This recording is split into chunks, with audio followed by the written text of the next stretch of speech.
la chambre. Acte 3, scène 2, en direct de la place de Ménilmontant. La thématique du jour, c'est même pas peur de la mort. À mes côtés, je commence par les dames. Valérie Marange, ça va? Je vais te filer un micro, le micro bleu. Valérie, merci d'être avec nous. Tu es psychanalyste, ou tu fais de la psychanalyse, médiation corporelle, prise de conscience par le mouvement, ça va? Oui, très bien, merci. Bienvenue dans cette émission. À ta droite, nous avons Ayoub. Ayoub qui est défini sur cette fiche comme étant un révolutionnaire tunisien, mais qui vient de me dire qu'il n'était pas révolutionnaire. Donc nous allons essayer, entre ces deux personnalités engagées, d'essayer de comprendre ce que c'est que la peur de mourir et qu'est-ce que c'est que ce déclic, ce moment où on n'a plus peur de mourir. Ça va, Ayoub? Très bien. Merci d'être avec nous. Valérie, qu'est-ce que c'est que la peur de mourir, ou plutôt ce que tu disais hors antenne, la peur de vivre? Finalement, c'est assez similaire. Oui, parce que le déclic où on dépasse la peur de mourir, personnellement, je ne le connais pas. Donc, mon voisin en a peut-être l'expérience. Moi, non. Je connais ne pas avoir peur de mourir parce qu'on n'y pense pas ou parce qu'on se croit immortel, ce qui est, le propre des enfants. Ce qui est assez fréquent jusqu'à un certain âge, disons. C'est-à-dire voilà. Jusqu'à quel âge on n'a pas peur de mourir? Au moins 30 ans. D'accord. Et par contre, voilà, en effet, le même pas peur, c'est un truc d'enfant.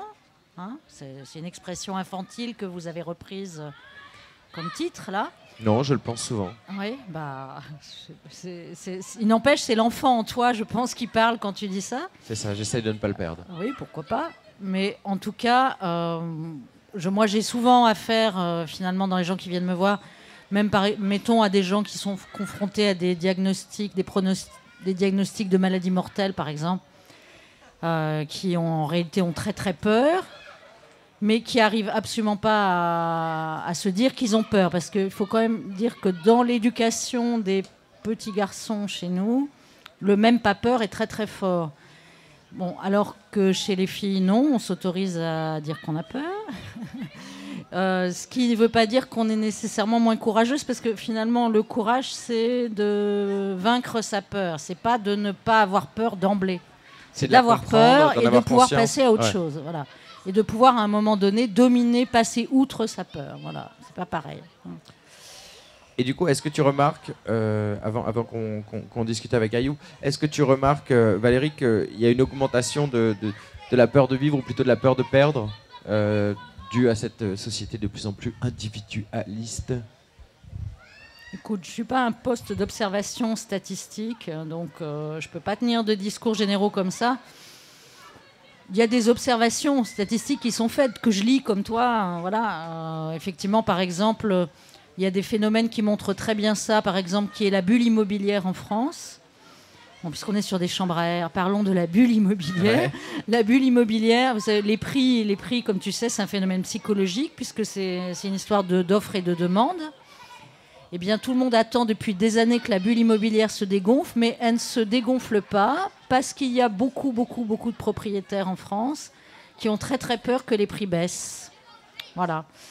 Et c'est le pays où il y a le plus de propriétaires en Europe, et c'est donc le pays où les prix sont les plus chers, et le pays où on a le plus peur et où on fait tout ce qu'on peut pour éviter que la bulle pète. Voilà. Bon, ça, c'est déjà c'est de l'ordre du luxe quasiment en termes de peur. Non, être logé, c'est pas un luxe. Hein, le prix qu'on paye pour être propriétaire. Oui, mais enfin, le prix qu'on paye pour habiter, du fait du grand nombre de propriétaires, le prix au mètre carré se répercute sur les loyers. Donc, ça concerne absolument tout le monde, mais et ça concerne tous les endettés, notamment, qui ont très très peur de ne pas pouvoir payer leurs dettes et donc d'être licenciés. Et donc peuvent avoir tendance à fermer leur bouche au travail, etc. Ouais, pour ça, suivre, si tu veux, pour entrer dans la routine. Alors, en fait, je pense qu'effectivement, il y a beaucoup de crainte qui est liée actuellement à tout l'aspect, toute la crise financière actuellement, c'est sûr. Voilà, donc qui vient se surajouter, je dirais, mais bon, vis-à-vis d'autres choses qui sont d'ordre plus généralement anthropologique. La peur de mourir me semble pas un truc totalement pathologique a priori. Mais qui est quand même bien ancré dans la plupart de nos contemporains occidentaux. Pour pas avoir peur de mourir, faut penser que la mort n'existe pas. Bon, ça veut dire que nos idées nous dépassent. C'est-à-dire que je suis un corps, mais je suis surtout j'ai envie qu'elle soit pérenne. Et pour peu que j'ai à mettre mon corps, salut Vincent. Oui, mais là, tu vois, je reviendrai sur la première opposition. En psychanalyse, on a l'habitude de distinguer ce qu'on appelle l'idéal du moi et le moi idéal. Le moi idéal, c'est moi tel que j'imagine que je suis. Donc je suis bon, les autres sont méchants, je n'ai pas peur, les autres ont peur, etc. Enfin, tout, voilà. Donc c'est le moi idéal infantile qui pense qu'il a même pas peur. L'idéal du moi, c'est je sais que je suis pas comme ça, mais peut-être j'aimerais bien y arriver. Voilà. Donc j'aimerais bien arriver à ne pas avoir peur. Et si à un moment donné, il faut avoir du courage politiquement, etc., être capable de l'avoir. Voilà. Mais je n'en suis pas certaine. Ayoub, toi, tu as senti ce courage poindre au creux de ta prostate, de tes couilles et de ton bas-ventre à un moment donné quand tu étais à Tunis et qu'il fallait aller sur l'avenue Bourguiba pour défendre la liberté? Ben, tout d'abord, toi, t'arrêtais pas de dire que la peur de mourir, c'est quelque chose d'occidental, mais la peur de mourir, c'est humain avant tout. On a tous peur de mourir dans l'absolu, mais une fois dans le contexte, comme tu en as vu à Tunis, il y a d'autres notions, il y a d'autres sensations qui prennent le dessus. Et du coup, on oublie cette peur de mourir. Moi, par exemple, je pensais plus à ce que j'allais dire un jour à mes enfants. Par exemple, s'ils me demandaient si j'étais sorti à la rue ou pas, j'avais pas envie de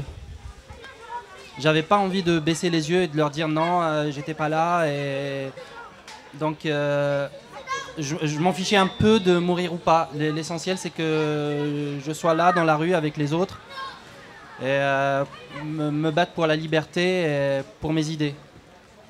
Chose que tu as fait. Oui. Et alors ça fait quoi? Tu sentais que tu étais en danger, enfin tu avais de l'adrénaline plein le corps. Oui, mais ça, à un moment, c'est vrai que la peur, elle t'enveloppe, elle te couvre, mais après, t'oublies ça. C'est l'adrénaline, c'est une autre peur, c'est vrai qu'après, il y a l'instinct de survie quand on était poursuivi par la BOP et par les flics, on essayait de fuir et tout. C'est vrai qu'il y a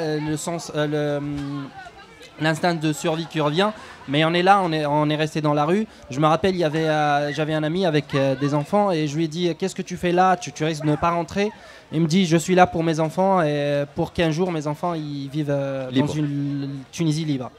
Voilà. Et ça tu l'as senti en toi, non parce que t'as pas d'enfants, mais tu t'es senti comme des ailes aussi avec ça quoi. Moi je voulais pas vivre en sachant que j'ai raté cette occasion de sortir dans la rue, de manifester pour une fois, de crier mon ras-le-bol, de crier ma rage. Je voulais pas vivre et me dire merde, j'aurais dû être là-bas avec les autres. Moi je me souviens d'un petit déjeuner que j'ai eu à Tunis juste après la Révolution. Je me suis retrouvé en tête à tête avec une personne d'une cinquantaine d'années. C'était hyper troublant, j'avais la chair de poule quand le mec m'a dit écoute, c'est incroyable, mais des gens de ma génération, on a eu plusieurs fois l'occasion de prendre la parole, mais aujourd'hui il faut qu'on se taise à jamais. Parce que nous on n'a jamais été capable de faire ce que nos enfants font là, et maintenant il faut qu'on se taise à jamais et les laisser faire ce qu'ils ont envie de faire parce qu'eux ont eu le courage de faire cette révolution. Il se trouve qu'aujourd'hui ce qui se passe c'est quand même un retour des anciens et qui veuillent reverrouiller le pays, enfin on se dirige vers ça. Après, commencer à virer, c'est une autre paire de manches.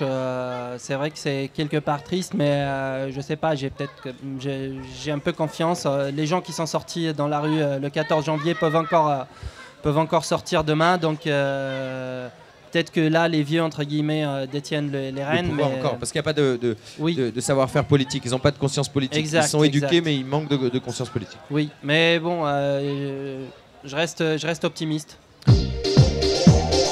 Lasciamo